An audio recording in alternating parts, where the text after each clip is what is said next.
Ito nga idinala sa atin ng ating client dahil may problema after a few weeks daw na ginagamit nila dati-dati. Pagka kumulimlim or wala ng araw, umiikot pa rin yung LEC niya. So gumagana pa. So all of a sudden, napansin nila na hindi na gumagana kapag wala ng araw at humina na yung kanyang ikot. So dito kasi mga idol, yung mga ganitong klaseng solar electric fan, meron itong battery.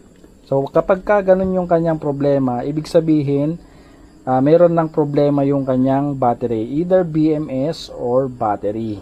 So ngayon, kung meron kayong ganitong klaseng electric fan, solar electric fan na galing sa Shopee or hindi man galing sa Shopee pero ganito yung klaseng electric fan nyo na nabili, solar electric fan mga idol, at hindi na siya gumagana kapag walang araw or let's say basta pagka wala ng araw, hindi na gumagana or hindi nakasama